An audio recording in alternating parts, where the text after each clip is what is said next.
to the She's a 10 times 5 show with hosts Lori Jabbar and Michelle Emick.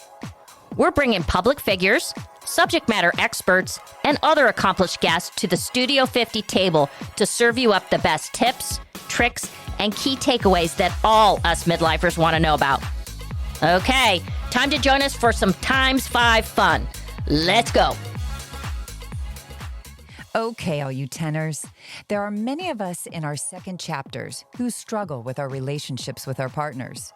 Cue in highly regarded strategic relationship consultant, Stephanie Mintz. A licensed marriage and family therapist, Stephanie will discuss strategies to identify if your relationship is in trouble and how to get things back on track. We chop up the dynamics of empty nesting to loss of intimacy to finding new common ground on date nights and collective passions. Stephanie's work and expertise have been featured in Newsweek, Cosmopolitan, and The Today Show, amongst other media outlets. Let's go. Look as good as you feel, with great skin made simple. Welcome to the all-in-one skincare system created by world-renowned plastic surgeon, Dr. Amir Karam. There's no need to look anywhere else. The Karam MD Trifecta packs more than 20 state-of-the-art ingredients into an easy 3-step system that addresses all aspects of aging for your best skin ever. Use discount code SHE'S10 for 10% off your purchase. Let's go. Welcome, Stephanie. So good to have you today in Studio 50. Thank you for having me. I'm really excited to be here. Lovely ladies talking today, and I'm excited to be a part of it. Yeah. So this is really great. So as Michelle and I, this planning session for this season, curated topics that we want to talk about, we think that our audience want to talk about.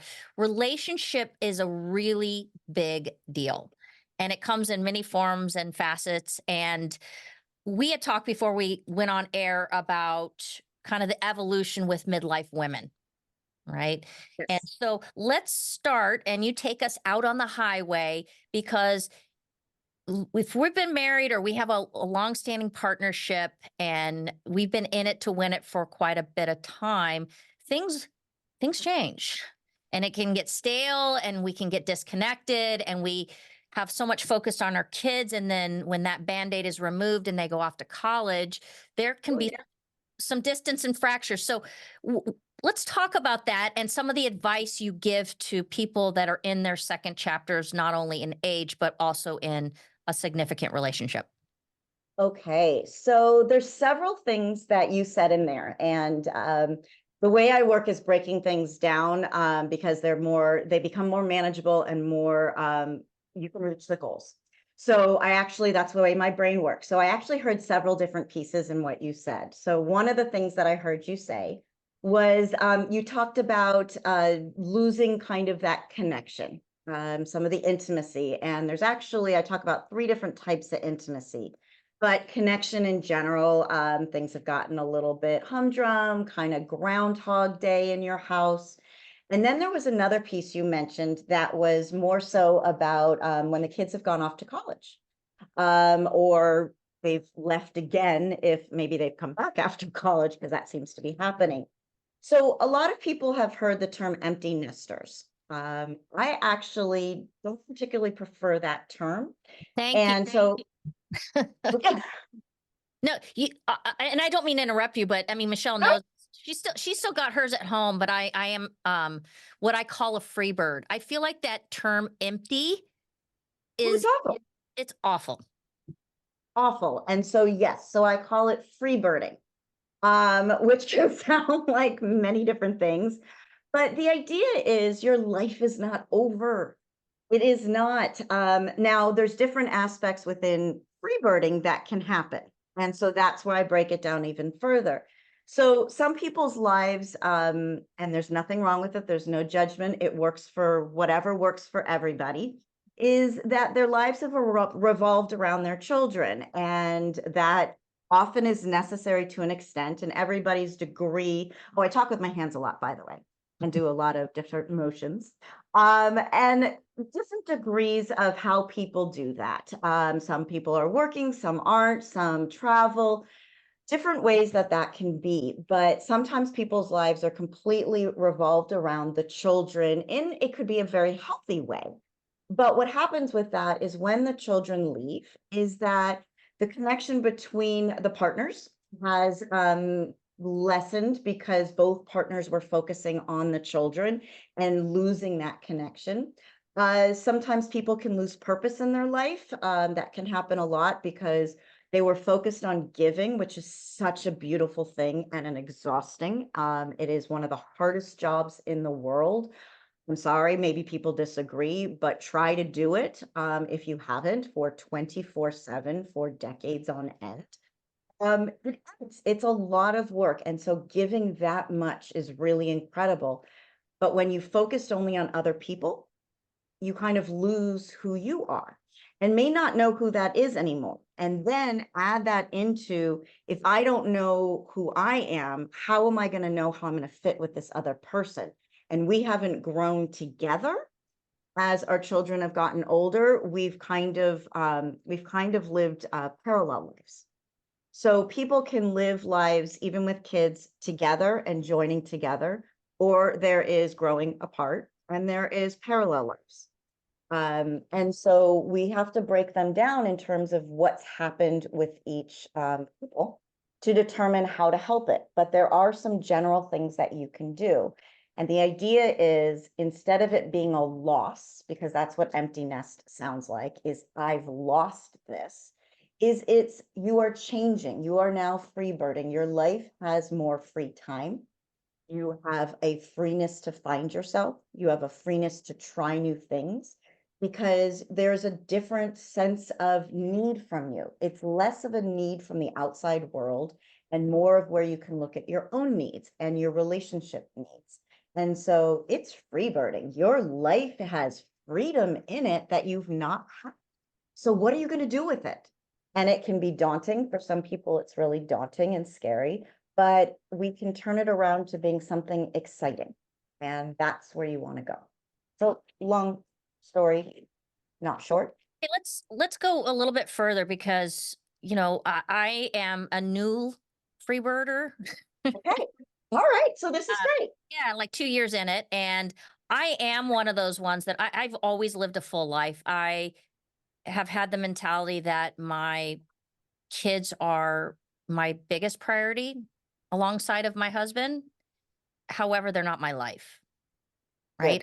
Good. I have a full life. I have passions. I have interests. I have friendships outside of my family. So I've always tried to lead a very comprehensive, full life. Balance. Very balanced. That being said, okay, Yep. is interests change between your spouse and you. Absolutely. Okay. So now the kids are gone and you do have that free time. And I am loving having the flexibility, not having to cook, like Michelle does each night. Jealous. Yeah. But sometimes like I look at it and I have different interests than my husband and we're not seeing eye to eye on how we want to spend now our disposable time. What's your recommendation there? Okay, so this is going to go into a combination of communication and action. So I am all about action. So my saying is, if things don't change, things don't change.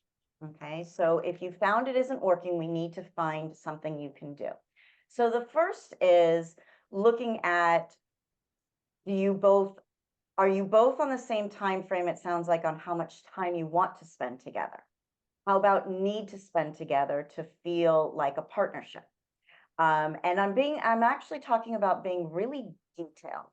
The more detailed people get in plans, the less chance there is of problems happening later on, miscommunication, misunderstandings. And so you want to be detailed. So it's not always easy. You're gonna come back and have the conversations again to check in. But what does that look like when you envision a marriage or a partnership? What does that look like? What looks fulfilling? I want to be able to have several nights a week with dinners or interacting together. I want to make sure our weekends are together, or at least one day a weekend. And it can be flexible, but these are maybe things that you have in mind that will make you feel like this is a fulfilling partnership. So it starts with some of those types of conversations. You also then want to move into, when you spend time together, what does that look like? Okay. And look, everybody talks about date night. Do you guys do date night by any chance? I don't, because every night could be date night with the kids gone. So we just kind of go out. Okay. And what do you do? It's a lot of it revolves around food. I mean, my husband's a foodie, and you know, one of the things that we do is we kind of go in a herd. We have long-standing friendships that are in our neighborhood, and so it's typically we go and try a new restaurant or a new venue, as a collective group.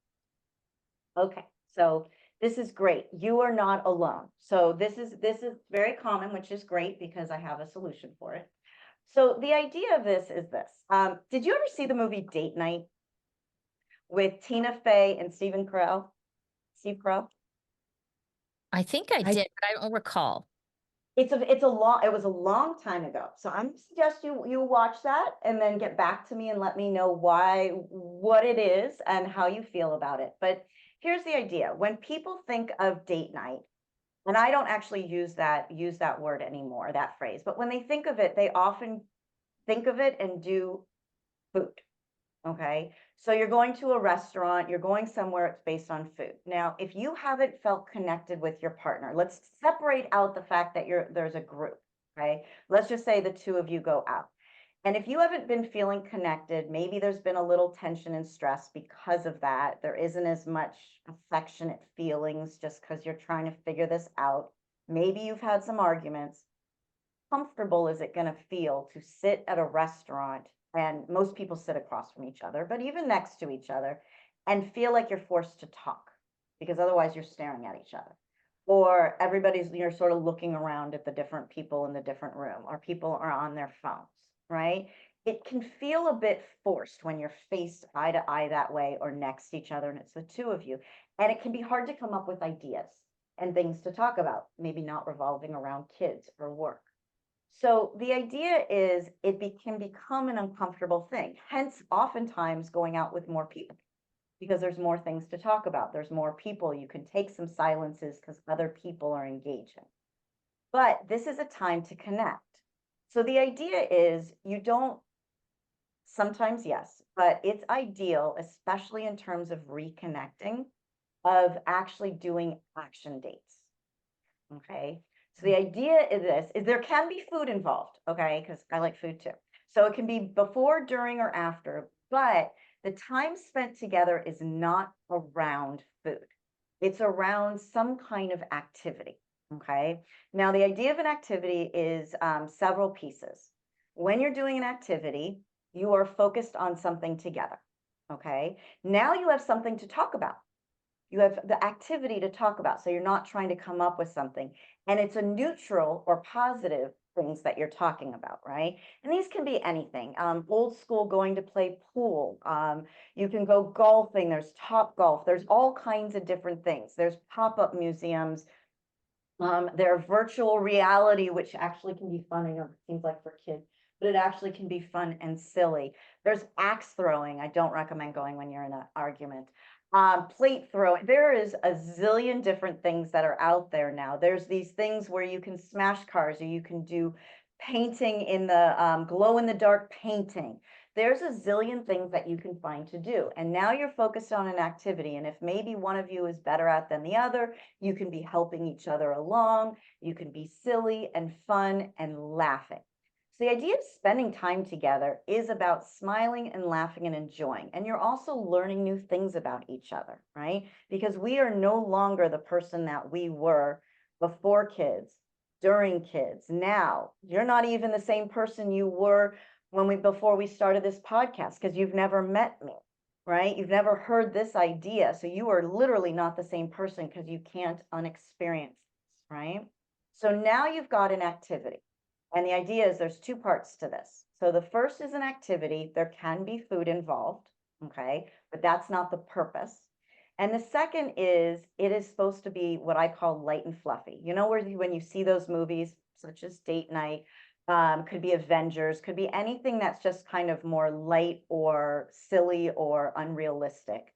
And you go there and you escape, or you sit on your couch nowadays and you escape, right? And you finish the movie and you're like, it's enjoyable. It was light. It was fluffy. I laughed. Then there's other movies that you go through like a character journey or you learn something. That's a very different kind of experience with a movie. So I call the first ones light and fluffy. I love light and fluffy. I love just being able to laugh and silly and kind of lose into something for a little while. So the idea of this is to be light and fluffy, which means no serious stuff, talk. No talk about your kids, if possible. No talk about any stressors. So if finances are a stress, living situations are a stress, if in-laws are a stress, anything that's a stressor, they need to be discussed, but at another time. For however long this, what I call it, is a carefree connection, however long it is, there is no stressor talk. Okay. So now what you're doing is you're having an experience. You're having an experience together, doing something with laughing, smiling. Even if you don't like it, you're still having this together. And what this does is it's an enjoyable connection time together. And you're also creating a memory. So now in the future, you can reflect on that memory and it'll bring you enjoyment as well. If you ever ask anybody to talk about a positive memory, trip that they went on, something that they did, you can actually watch them and you can almost see them reliving it. And if it's about a couple, they'll go back and forth and banter. "Oh, when this and oh my gosh, this," and they're going back. So now you're having a positive experience in the now, and you're creating this memory of this experience that you can relive and enjoy again in the future. This is a way for you to start reconnecting. Now, coming up with them, I suggest you each come up with them. So sometimes what happens when it comes to doing activities or travel, one person might be better at it than the other, or somebody thinks that the other person is better at it, and the responsibility is put on them to do all of that effort of planning. That can get very frustrating and not feel like somebody's putting in the effort to the relationship, and that can create a whole nother. So I always recommend you bounce and you ping pong off of each other. One person does one, the other person does the other. Keep a list. You'll hear of friends going and do things. You'll see it on TV. You'll read about it. You just keep an ongoing list of possibilities. So when it's your turn, you have something that you can do. This is the beginning of having fun together. Fun often gets relinquished to kids, right? Your kids get to go have fun. They go to parties, they go to camps, they go to all these things. We need fun as adults. We need fun as adults. And this is start to have fun. And I know this may seem like a small thing, but this actually ends up being huge. You also start to discover that you may have more interests in common than you thought. So this is called a carefree connection. Kind of curious what you guys think. Are you thinking of any, Lori, any ideas of things you could do? Well, we golf together, and I kind of like the golfing. I mean, I'll just be really honest with you. I do not have any problem with conversation with my husband. We're both very into reading and the world, and so we like to have kind of heavy discourse at times over a meal. Mhm. But we do fun stuff too. Like we'll go golfing, or we'll go to a comedy show, or a baseball game, and we do that kind of stuff that we experience together, and we do Okay. vacation. Yeah. I don't know Okay. Michelle, what So- about you? Yeah, I was just thinking, we spend a lot of time with extended family, and there's a lot of nieces and nephews that range in age from 9 to in their 20s, and so we do a lot of experiences. And so, but those are always the ones that stick out. Like, remember when we went to iFly and we, did this, or remember when, so we do a lot of fun things. My husband and I have the things we like to do are very different. So, we always say, like, we laugh about it, but like, I never ask him to go to the movies because he hates it. So I'll go by myself, but that doesn't bother me. Like, we do like to do things together, but I think we've been married, I don't know how long now, 15 years. But I still enjoy his company. But we don't do a lot together. And I think that's why I always say, I'm like, if we spent a lot of time together, I think we would get on each other's nerves. But because we don't, we really enjoy the time we do spend together. And that's really great. There is a nice balance. Look, it's not about, once you're free birding or even if you have kids in the home, spending all your time together. It's really important to have individual time. And it's really important to recognize if there isn't something your partner likes. Making them do something that they don't like also ends up not being fun for either person.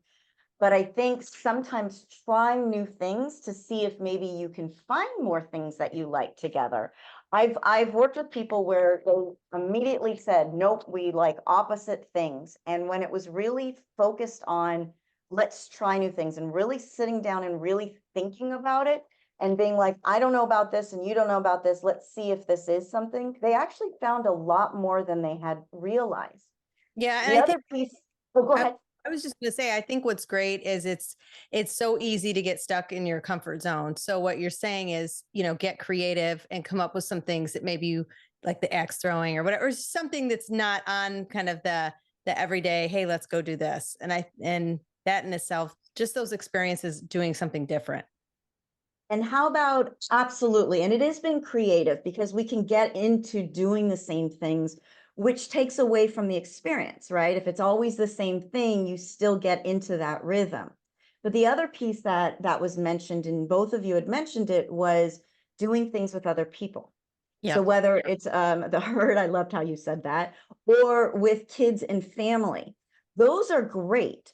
Those are really important, but it's different than just one-on-one time.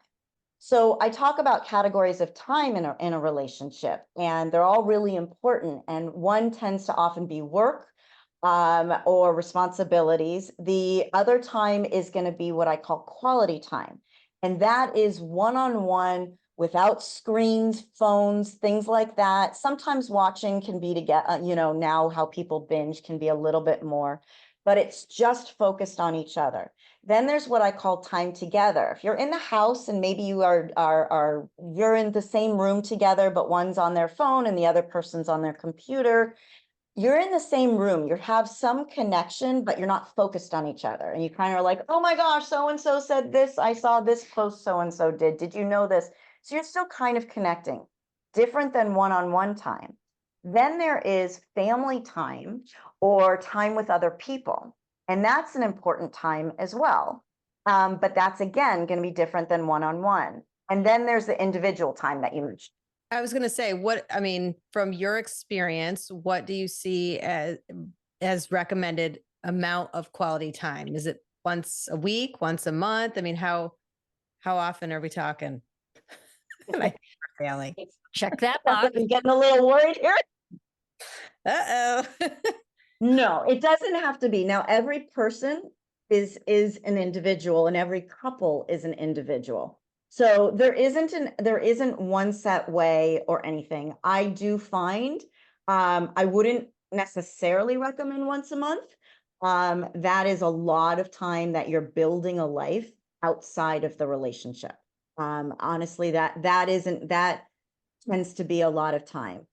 If you can do one once a week can often be good. It's not even always feasible. I do recommend at least every other week to find, even if it's a half hour, minimum half hour of just focusing. And if it has to be a walk together, but out of the house, ideally. Some of them, there's date night boxes. There's all kinds of things you can do in their house during COVID.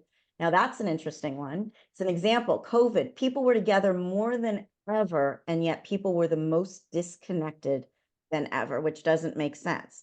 But it's because they weren't doing quality time, the one-on-one. They were just doing time together, which is different. And they were stressed and afraid and all of that.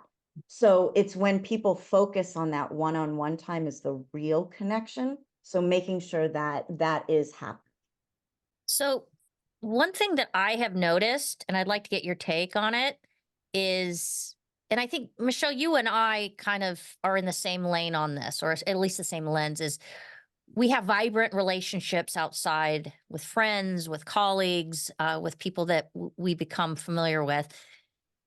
And I do spend a lot of independent time with those people. And I feel like it makes my relationship with my spouse stronger on the communication front, because now we have something to talk about that's I'm excited about and he's interested because it's totally different. is that kind of a dynamic that you see that is a healthy trend? Oh, absolutely. So that's that category of time that I call individual time. Mhm. Because it is. We need to grow as individuals, right? So we want to grow and have experiences. So whether individual time is taking a nap, whether it's ultimately taking a class, whether it's spending time with friends, you're growing as an individual, which keeps you interesting for your spouse and your spouse interesting to you for your partner. But also you have more stories to tell each other. If you spend all your time together, you have nothing new. So Yeah. absolutely super healthy. I actually find when people spend too much time together, some people live and work together. Actually, their relationship got better when they spent less time together. Sounds Yeah, strange, but it's very true. I could I totally. can't even imagine. No, but you see that where they work together and then they just, I mean, what do you talk about? It's like, We know a few, right, Michelle, that and they drive to work together or they work out of their home together, and literally there's no break in. No. yeah, There's also oftentimes not much of a break in work talk. So there isn't a separation. Even when they're trying to spend time together, work talk often comes into play. So they don't really end up getting that personal relationship time or even time for themselves to even think about anything else. Right. So lots of different dynamics. But again, everybody is individual. And I think that's really important. There's no size fits all when it comes to relationships. So people compare themselves to others, especially nowadays with social media. Oh, please, please try not to do that. I know it's hard, but nobody also knows what's happening behind closed doors. yeah, we've talked, Lori and I have talked about that before. Okay. Things can look good on the outside, but people want to present well. Yeah. Okay. Here's a spicy, Ooh, I like spicy. a little spicy question. I have numerous women in my life who they don't want to have sex with their spouse anymore. They love them. They typically have good connection and a healthy relationship. Absolutely no desire to do anything between the sheets. What say thee? You're like, help them. So questions come to mind. Do they have one ruling out medical? Is there any changes in hormones and things, which happens to both men and women? If that's ruled out and that really isn't the case, and one way to also decide is, are they experiencing pleasure themselves? We're going to go there. Is that something, do they still get that urge, that need? Is that there at all? Do they get turned on by other people? I'm not saying to do anything, but are they finding they have that little kind of feeling Well, if when it's they see other George people? Clooney or Brad Pitt, the answer is hard yes. Okay, well, we got you went to the extreme there. Okay, I think that would get most people going. Hi, George. Hi, Brad. But yes, those are the extreme. But in general, if they're out in their day to day, do they see somebody that they kind of go a little something happens and stirs? Or is that really just not there and that's something different? Now, if it is there and they're just not feeling it with their partner, there's wonderings why. Is there a lost spark? Has the romance gone out? Because I will tell you, romance can do a lot. Um, is there the affection intimacy? So there's three types of intimacy I talk about, and I talk about the sex, and I call it sexual intimacy, which is flat out sex. I talk about, which most people know about, which is the emotional intimacy, deep, which sounds like, your friends do have. I also talk about the affectionate intimacy. That's a third one that doesn't often get talked about. That is when they walk by you in the kitchen and you're standing at the counter, do they come up behind you and give you a hug? Do they kiss your neck? Do they hold your hand when you're sitting next to them? Do they put their hand on their knee? Do they move it up a little bit? Do they kind of do that? There's a desire to just want to connect with somebody in a touch that's not a sexual necessary way. And a lot of people need some of those before the others, and they go in different orders. And it is not their stereotype of men. wanting the sexual first, it's not always the case. So I would check in on that. Are those things happening? Because those can get somebody going when they're feeling those. Are they also feeling desired? How much is the partner doing and letting them know they're desired?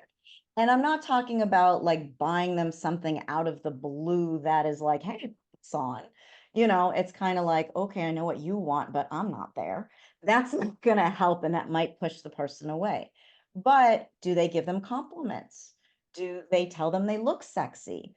Do they do anything to help themselves look more desirable? Do they put on cologne anymore? A lot of people during COVID, how much perfume in your perfume bottle of the cologne bottle was there before COVID, and how much was left after COVID? Probably about the same amount.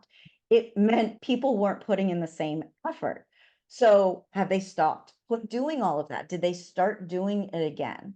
So some of that is, do they, even if they're not feeling it, do they show a little bit of them desiring their partner? Because that might instigate their partner starting them to do it. Now, the other could be, has it gotten boring in the bedroom? It happens. You know each other for a long time. You know the buttons, you know the places. You can do maybe fast because you know all of those things. And there's differences in ways to do it. Look, I talk about, when it comes to sex, I talk about lazy river sex versus amusement park sex. Okay. And I don't mean it on a roller coaster. That came up once.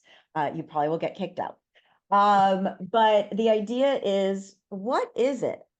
Did sex get less enjoyable? Was it, so we're talking about frequency. Now we're talking about what it is. So lazy river sex, I talk about, it's kind of like if you've been to those hotels where they have the lazy river, you sit on the blow up tube, you got maybe your drink, you're basking in the sun. It's kind of this relaxing kind of thing. So yeah, that's going to be maybe a bit more like making love, right? It's kind of basking, it's a connection, it's those types of things.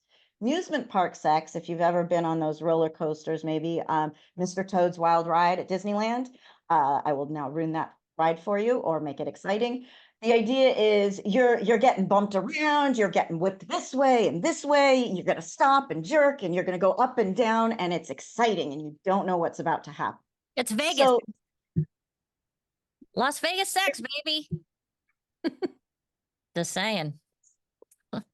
that's a different kind of sex, and that can look different. It can be role play, it can be different positions, it can be costumes, it can be all kinds of different things. It can be a quickie. So how much prior to losing interest was lazy river sex and how much was amusement park sex? And were they wanting more of the other kind? And did they communicate that with their partners? Especially after you've been together a long time. Partner might not realize you're actually wanting more of something maybe you didn't before. Maybe they're not knowing you're open to trying new things. There's often also a difference between having sex for a long period of time and also just wanting a quickie. Everybody can sometimes, not everybody, a lot of people can want different things at different times. They have an urge. It feels good, but they want to satiate it. And sometimes maybe the partners think, wow, if I'm going to have sex right now, this is going to be a long drawn out thing, because they don't know that's what you want. And maybe they would be excited about it too. Have you tried to, I don't know, middle of the day? It can be a lot of different things. So we go from everything from, have there been hormone changes, to, is there the affection emotion that's not happening maybe, so that's not, to different types of sex, and has your preference changed, or when it was dropping off, were you getting kind of tired of the same thing? So there's a lot of different ways, and that is going to be about communication. So it's all going to come back to communication, and a lot of people don't have the types of talks, hence me coming up with lazy river sex versus amusement park sex. Sometimes it makes it a little bit easier for people to open up the conversation using some of those terms. But talk about fantasies, talk about, see if your partner's feeling the same way. And if you are, go, all right, let's figure this out together and be partners in it. Research things, find things, get books on trying different things. That could be to change it up. I'm not sure if that helped at all. Yeah. Yeah. I think you said something really poignant so coming out of like, and we all talk about it. People stop trying. Their Yeah. appearance is, lackluster at best. People don't shave their faces anymore or put on the nice shirt that's been in their closet. So I do think that a lot of women are struggling with, wow, this guy was a CEO of a company, or he was a salesperson doing really well, and he'd leave in the morning with his nice suit or at least nice dress shirt. And now he's at home in his pajamas with bedhead until 2 in the afternoon. And you're like, what the fuck just happened?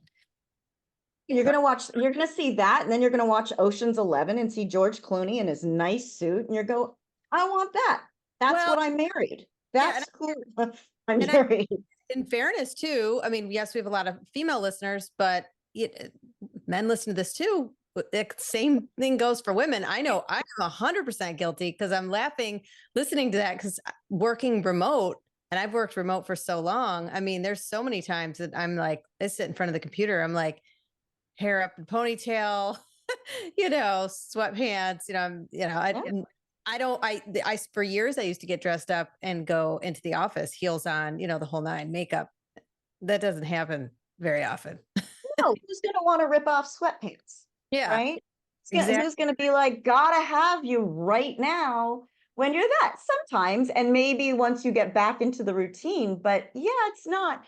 And it goes both ways. And if your partner isn't doing it, one, you can have the conversations, but also think about starting to do it yourself. Show them first. They may recognize, they also may appreciate it. So if you don't want to just, because sometimes just saying you're not doing it, it's going to make somebody feel defensive because they're going to be like, well, you're not. So if you start, they also might just on their own get the picture and be excited and then want to do it as well. If not, you can say, have you noticed I've been trying, putting in this effort. Yeah, because I mean, think about how many times you see people that go through divorce and then all of a sudden they're like losing weight, they get hot, right? They're like losing weight and they're changing the way they dress and they got that spark. Well, if you maybe put that same effort in your relationship, maybe a different That's story. a good point. That's a And really it good takes point. effort, though. It does take effort, but the question is, where's your priority? Put the effort in there, or to be feeling like you're in a lackluster marriage, to some people then going towards, well, we must not be compatible anymore and getting a divorce, when maybe if you've backed up and tried a bunch of other things first, you may be able to create that marriage or the partnership that you've been wanting. It just got lost. It got lost with kids, it got lost with work, it got lost with COVID and stress. All that got put underneath and put aside. So as a free birder, you now have more opportunity, more time to be able to do that. I take it when you go out with friends, and I'm not picking on you, but you probably put yourself together. You're going out, you're doing things, but that same effort also put into your partner. That also might look like something to your partner. If you do that for other people, and you're not doing that for your partner, how does it make them feel when that's the person you're supposed to be the most invested in? That's another piece. Yeah, And it absolutely. goes both ways.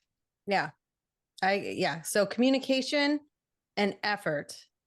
Yep. All right, Lori, we're gonna step up step up our game. Yeah, I mean, I think I think there is a point in which you get to this new phase. And I mean, and it doesn't even have to do with kids. It could be 5 years into your relationship and your needs start to change, and as we become sometimes mothers, that adds a whole new level of what we need from our partner, right? But I do think I always say the grass is always greener. So you got to really work at stuff before I think you pull the lever where you say, I'm out. I'm completely done with this commitment. Absolutely. And something you also said is 5 years. I mean, it could be at any point, but here's the thing is we do change. Our core values, morals don't typically change. That is part of who we are. But our tastes, our interests, our needs, our wants, those can change over time. Even flavor. I mean, if you think about flavors of food that maybe you've tried that you like something more than you didn't. So we need to continue to get to know our partners in all aspects, whether it's about sex or other things, because we do change. What are they enjoying now? What are they liking now? It may seem silly to ask them those questions, but also remember when you first met your partner, what did you do? You want to know all about them. You asked them lots of questions, family, work, friends, what do they like to do? You also did lots of activities. Remember, you did lots of activities one-on-one. You did some with friends, but you couldn't wait to spend time with each other. And you usually what? You went to concerts, you went to you did all kinds of things. And those are the things that get lost when you've been together with somebody so long, understandably. But you got to go back to asking questions. You got to go back to trying things and doing activities. And the communication is going to be part of every piece of it. Everybody's heard communication's key. Honestly, it's way more than anybody realizes. Communication is the pillar of the relationship and all relationships, not just romantic relationships. So strengthening communication is it's pretty imperative to keep strong relationships. And there's lots of ways of doing it. But it is important to pay attention and practicing with your partner. Okay. Great. This is so good. This is a good one too. Warning signs. Okay. Mm-hmm. Okay. So now you're in it. You think you're doing the right things. You think you're kind of communicating. Maybe you're not communicating that well. And again, you're floating through the days and nights with your loved one. When do you kind of self-reflect and say, these are warning signs where something serious has been fractured? Okay, so now just Besides the obvious where you're having an affair or something of that nature. so I was checking on that one. You know, warning signs of an affair are one thing, but warning signs. So wanting to spend most of your time away from each other, spending most of your time feeling like you don't want to, feeling too tired to put in the effort, not really feeling like you even want to, or not sure you want to put in the effort. Being at home together and always being disconnected. Those are big signs. When sex decreases dramatically, that is something to look at. Now, again, doesn't mean you're going to be like you were in the beginning or even after a couple years, but if you found it's been months and months and months, yeah, there's something going on there. I would catch it before then.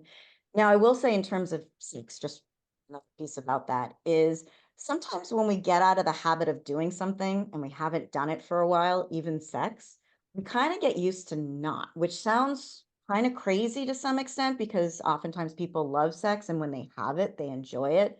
But once you get into a routine of not, you kind of, it's like, feels like it takes a lot of effort and motivation to do it and to try. And so, but oftentimes it's getting over that bump. And just going for it, because a lot of times then you get back into it and you forgot how much you enjoyed it. And it's like, oh yes, I did. And then you can have the other conversations, but then you want it more. But it is sometimes hard, that first step. So if you're noticing in terms of looking for signs, that's been happening, initiating, trying, or having a conversation about it, and talking it through, finding out why your partner hasn't been either. So that's more conversation. So all of these signs are going to then be about conversations. But being on your phones all the time, especially if it's, you know, if it's doing nothing, scrolling on social media, playing games, those are, I'd rather be doing this than connecting with you. And we go out and we have fulfilling lives, and the time that we are spending together, we aren't focusing on each other. Now, what you had described in terms of, you know, that you do things together, you have enjoyable talks, going out with people, it doesn't sound like those are warning signs. It sounds like you're kind of in a slump, in a rut kind of thing. Of maybe the same thing. It's just not that boost, that energy, that excitement, that chemistry. And so that might be switching it up.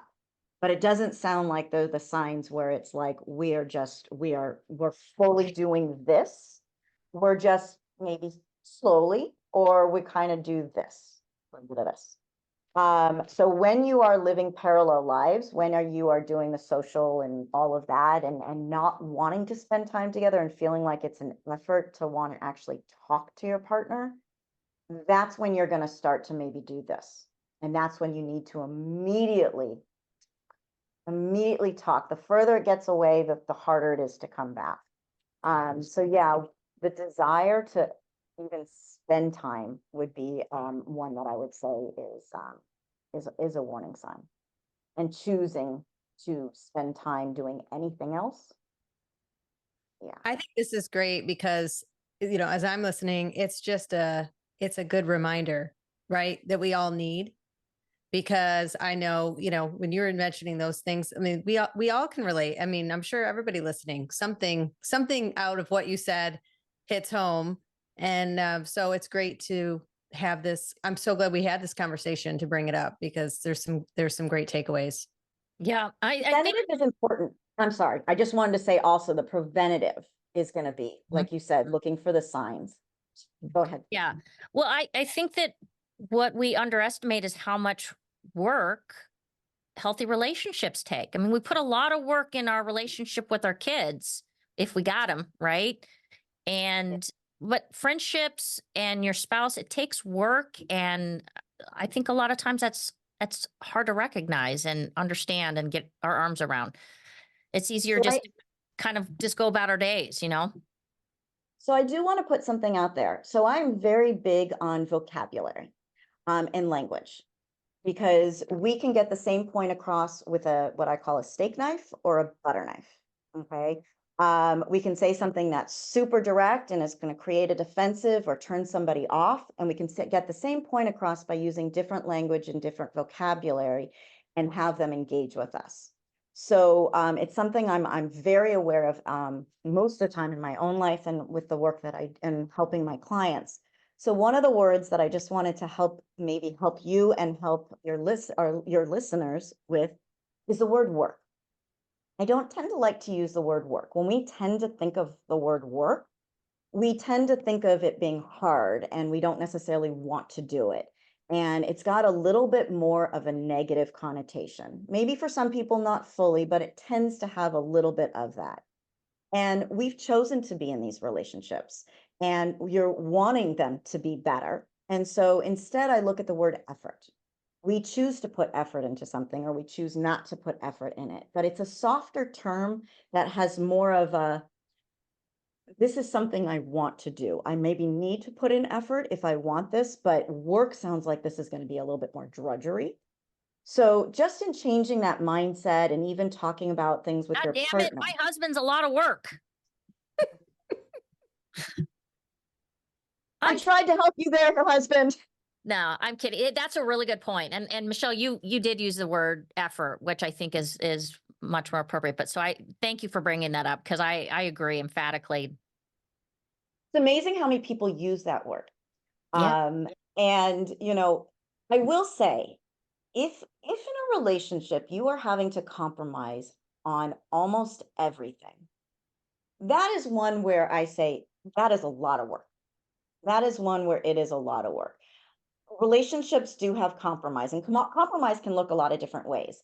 But if most of what you're having to try to figure out, whether it's parenting, whether it's getting married or not, what your living situation is, how you live in the house, if it's almost all compromise, which happens, that's work. That's a lot. But there are other times it is more about putting effort. And if you're with somebody who will consider you as much as you can consider them, if you actually both focus on the other person's needs, you actually will both get your needs met. The problem becomes if one person focuses on themselves and the other person focuses on you, the other way around.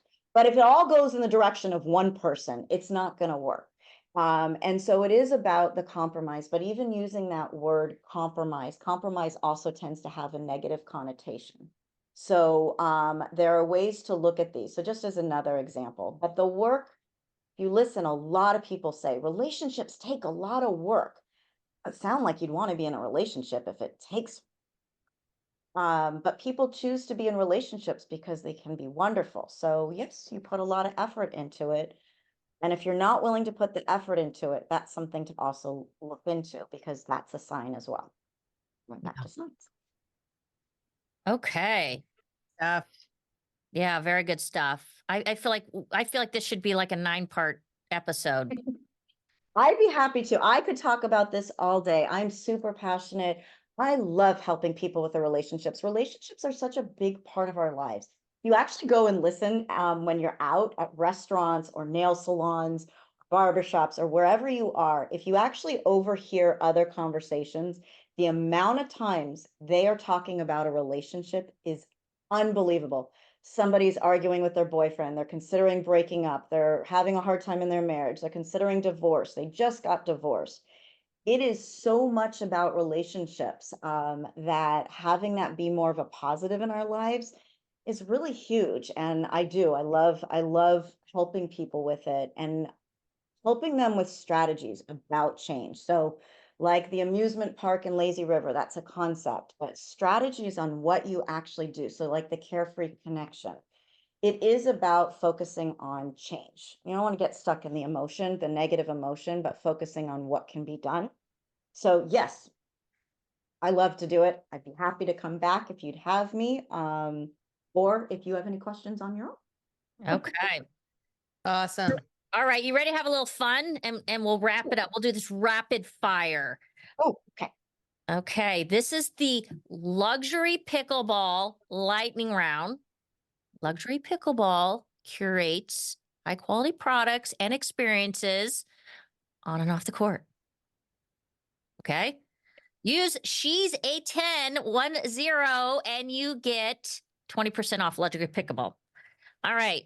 That was our little plug. We don't do a lot of them, but that's a big one. Okay. Be a carefree connection. Yeah. You get a carefree connection when you pickle. Yeah. Yes, I'm Yeah. not kidding. Yeah. Okay. Here we go. Where is your happy place? My happy place is with my family and my puppy. All right. Let's go. Okay. All right. If you could sit next to one person, anyone on an airplane, who would it be? Ooh. Jeff Bezos. Oh, okay. You want to know why? Yeah. Okay.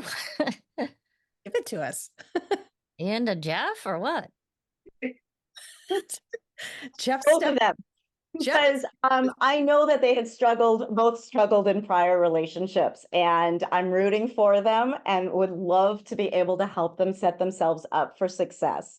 I also work with business communication and would love to be able to help his company. So, like I said, I love doing it. And when I hear of people who are either getting engaged or are having difficulties, I wish that I could just help them. There's been so many of them that I just want to get to. So yes, I know that sounds strange, but No, that sounds like you're looking to close a big deal is what I'm thinking. I love it.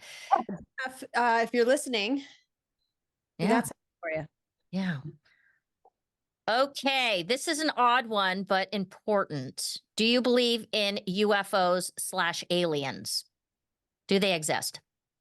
okay, can I take a beat for just a second? I believe there are possibilities of other things that are happening. I wouldn't say aliens or UFOs, but I believe there are possible other things other than just what we know in the physical. Oh, okay. You're killing it. Okay. Either that or I've just like totally blown this. No. Okay. The best concert you've ever attended. Bryan Adams. Ooh, Summer '69. Yes. Yes. Oh, you just aged yourself. I love that. Oh, thanks a lot. Okay. Yeah, if you'd said Led Zeppelin, that could be, you could be 29 and, Bryan Adams is, well, we know where you're at as far as decades. Well, that's because we're there. So that's why. Yeah. Okay. All right. Final one. And this one has a little bit more gravitas. If you could tell your younger self something that you know today, what would you tell that little girl? Ooh, yeah, gravitas. No kidding. There'd be a lot I'd want to tell her. But um actually I tell her to keep doing what she's doing. She would never have known and she would never believe me if I told her what I'm doing today. she would laugh me out of the room and say, this is ridiculous. I took a lot of paths, twists and turns to get to where I am today to be doing this, which is what I meant to do. There is absolutely zero possibility my younger self would ever believe. All right. Love that.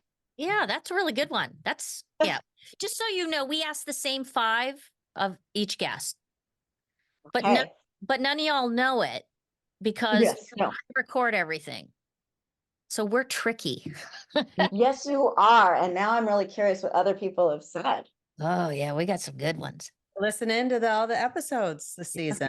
Yeah. I'm definitely going to. Yeah, we got some good topics. Okay, where can people find you? And then we'll bid you adieu so you can go save marriages. You can find me on my website. My name, stephaniemintz.com. And that is with a PH, by the way. And there's a lot of information on there. And you can ask me questions. If any of the listeners have any questions about anything I talked about, please feel free. You can even write in and ask me questions. If you also want to let me know that you heard me from here, I'd be happy to offer you a complimentary 30-minute consultation. So I can see how I might be able to best help you. So please feel free to reach out. Want to help as many people as I can have happy relationships. Have fun. That's amazing. Thank you so much, Stephanie. This has been great. Yeah, Thank you. Thank you for having me. And thank you for what you do. It's not easy. So, I appreciate it. all right, go check out stephaniemintz.com. She is a ball of energy and we'll catch you next time. All right. Adios, everyone. Are you looking for high-end pickleball equipment, attire, or even a luxe pickleball vacation? Introducing Luxury Pickleball, the curator of all products and experiences for your social or competitive pickleballer. Paddles, attire, accessories, and quality life experiences wherever you travel with your paddle. Use discount code SHE'S10. That's SHE'S10 for 20% off for quality on and off the court. Let's go. Follow us on Instagram at She's a 10 times 5. You can click on the link in our bio to listen to all of our previous episodes, as well as check out our live video interviews over our YouTube channel. You can also find us on Apple, Spotify, iHeart, pretty much wherever else you decide to listen to your favorite podcast. Don't forget to hit subscribe.